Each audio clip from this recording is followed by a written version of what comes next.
भज मन नारायण नारायण नारायण, भज मन नारायण नारायण। बोलिए गौरी गोपाल भगवान की। स्वागत है आपका आज की मंगलमयी प्रश्नोत्तरी में। चलो जिनका प्रश्न है जी। राधे राधे गुरुजी जी। हम लोग गुजरात से आए हैं। मेरा नाम रिया है।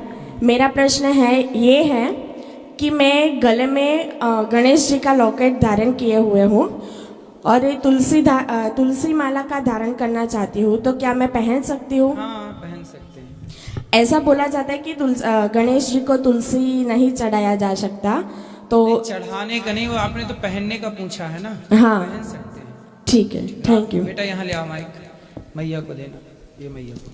हेलो, राधे राधे पंडित जी। जी मैया। मेरा नाम विनीता वाशने है। मैं शालीमार गार्डन साहिबाबाद से आई हूँ। मेरा प्रश्न है कि कहा जाता है भगवान आजन्मा है, पर उनकी उत्पत्ति कैसे हुई? ये एक संशय का विषय है मेरे लिए। भगवान की उत्पत्ति कैसे हुई, लिए रहिए माइक।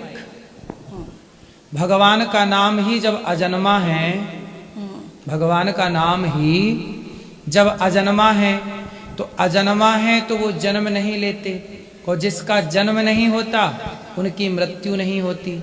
तो जो मृत्यु से परे है वो भगवान है। तो उनके जन्म का सवाल ही नहीं। कहाँ से आए? भगवान सदा से हैं। भगवान ही ऐसे हैं जो सदा से हैं। ये सृष्टि किसकी है? ये प्रॉपर्टी किसकी है? ये ईश्वर की है। वो अजन्मा है, मीन्स जन्म से परे है, वही सर्वशक्तिमान है। अब आप सवाल करें कि जब वो अजन्मा है तो राम कृष्ण कैसे आ गए? जन्म कैसे लिया? जन्म नहीं लिया। लिखा है भय प्रगट कृपाला दीन दयाला। भगवान जन्म नहीं लेते, राम के रूप में प्रकट होते हैं। बात समझ में आ रही है? जन्म लेना और प्रकट होना दोनों में अंतर है। समझ में आ रही है बात मैया जी? हाँ, आ रही है। क्या समझ में आया बताइए? कि भगवान सदैव से हैं। सदा है, उनकी सत्ता सदा है। हमारी सत्ता, आपकी सत्ता आती जाती रहती है। सबकी सत्ता 100 साल की है। अधिक से अधिक उम्र सबकी कितनी है? 100 साल की। तो हर प्राणी लगभग 100 वर्ष की सत्ता लेके आता है। इसके बाद उसका अस्तित्व मिट्टी हो जाता है। और कोई क्लियर हुआ कि नहीं डाउट? राधे राधे पंडित जी। जी। मैं डॉक्टर एल.एन. गुप्ता, मैं डॉक्टर प्रेमलता का बड़ा भाई हूँ।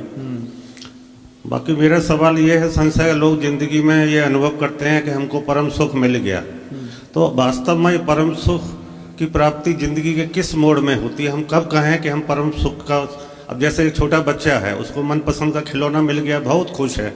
अब उसको खुशी देख करके हम माँ बाप भी सोचते हैं आहा क्या आनंद की प्राप्ति हो रही है, मेरा बच्चा कितना खुश है। या किसी को धनवान बन जाए, खूब दौलत इकट्ठी कर ले, वो परम सुख होता है। या किसी को अपना मनपसंद दोस्त मिल जाए या मनपसंद साथी मिल जाए, परम सुख की प्राप्ति हो गई हमको। यह सबसे बड़ा परम सुख है कि भगवान के चरणों में लीन हो जाना और बस दुनिया को भूल करके उनके चरणों में अपने को अर्पित कर देना। परम सुख क्या किसी जिंदगी के किसी खास मोड़ पर मिलता है? और वास्तव में परम सुख कब कहें हम कि हमको मिल गया? देखिए, प्रश्न बहुत अच्छा है आपका। परम सुख कब मिलता है? लिखा है कि गौधन गजधन बाजधन और रतन धन खान, जब आवे संतोष धन सब धन धूरी समान। इस सृष्टि का सबसे बड़ा सुख क्या है? परम सुख क्या है? बोले संतुष्ट हो जाना। जो व्यक्ति जितना है उतने में प्रसन्न है, अपने बेटे से संतुष्ट हैं, अपनी इनकम कमाई से संतुष्ट हैं, तो आप जितना सुखी कौन होगा? और यदि करोड़ों पाकर सोने की लंका में रहने वाला रावण, मंदोदरी जैसी परम सुंदरी पत्नी पाने वाला रावण भी अपनी पत्नी और अपनी वासनाओं से संतुष्ट ना हुआ, जिसके कारण सर्वनाश का कारण हुआ। इसलिए सबसे परम सुख क्या है? जितना है उतने में संतुष्ट, इच्छाओं को समाप्त कर लेना ही परम शांति है, परम सुख है। भगवान में भजन मन लगाना ये तो ठीक बात है। जो व्यक्ति जगत के सुखों से संतुष्ट होगा वही ईश्वर की तरफ मुड़ेगा और वही परम शांति को पाएगा।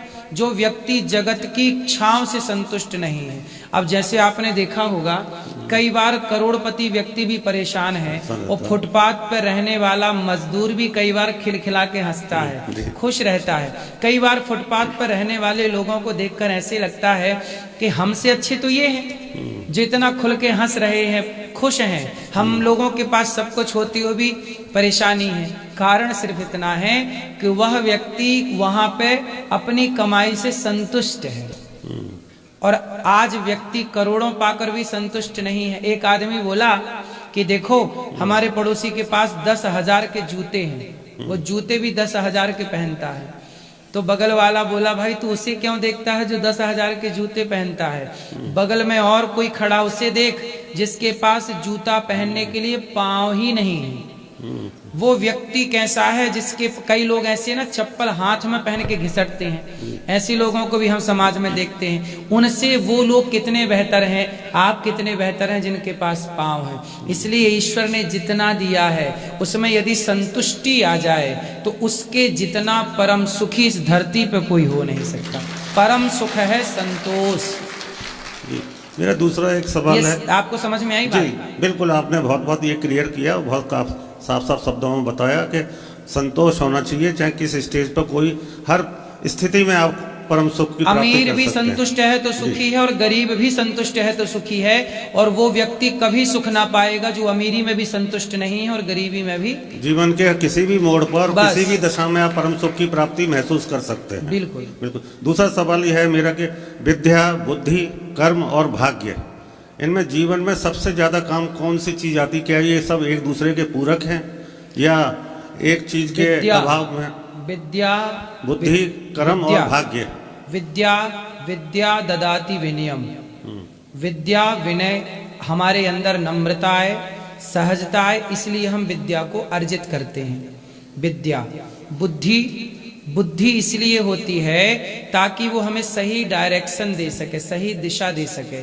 कहते हैं मन होता है वो संकल्प विकल्प करता है। जैसे ये वस्तु पड़ी है तो जब आप देखते हैं कि 100 का नोट पड़ा है तो मन कहता है उठाऊं कि ना उठाऊं, फिर उसे निर्णायक बुद्धि निर्णय देती है कि उठा या मत उठा। ठीक है, तो बुद्धि इस जीवन में निर्णय देती है, करूं कि ना करूं, करूं कि ना करूं, ये संकल्प विकल्प मन देता है। पर निर्णय कौन देता है? इस लड़की से ब्याह करूं कि इससे करूं, इस घर जाऊं कि इस घर जाऊं, ये खाऊं कि ये खाऊं, ये निर्णय जहां नहीं है वहां मन कार्य कर रहा है, और जहां डिसीजन है वहां बुद्धि आ गई। तो बुद्धि का काम है जीवन में स्पष्ट करना। अब मन, जैसे आपने पूछा विद्या, तो विद्या विनय देती है, बुद्धि निर्णय देती है। अब आपने पूछा और क्या पूछा? कर्म और भाग्य।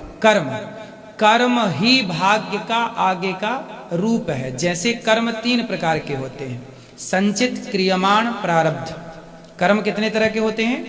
3 तरह के। संचित, जो आप कर रहे हैं वर्तमान में, जैसे एक मजदूर है, मजदूर मजदूरी कर रहा है, क्रियमाण कर्म है, क्रिया में चल रहा है। क्रियमाण, जब आप मजदूरी दिन भर करेंगे तो आपको शाम को मिलेगा 500 या 1000 रुपए। तो क्रिया किया, क्रियमाण कर्म से 500 मिले तो 500 हो गए संचित, ये संचित कर्म हो गया। और यही 500 रुपए से जब आप मिठाई लाते हैं, बच्चों को कपड़े लाते हैं, तो यही है भाग्य। हम जो कर्म करते हैं, हमारा किया अच्छा बुरा कर्म ईश्वर की अदालत में संग्रहित हो जाता है, वहां संग्रह हो गया, उसका एकत्र हो गया। वही कर्म जब जो इकट्ठा हुआ था, वही जब हमें मिलने लगा तो वही मिलने को कहते हैं भाग्य। तो भाग्य मतलब चालू हो गया। जो किया था, दशरथ जी ने जो किया, श्रवण कुमार को मारा, तो श्रवण कुमार को जब मारा तब तो वो कर्म क्रियान्वित था। फिर उनके भाग्य में पाप चढ़ गया, कमा लिया ना पाप, मार के शाप लग गया कि जैसे हमें तुमने तड़पाया है ऐसे तुम भी पुत्र के वियोग में। फिर जब मिलने लगा तो वो भाग्य था कि उनके लोग कहते मेरे भाग्य में दुख है। भाई तुमने कर्म गलत किया तो भाग्य गलत बनेगा।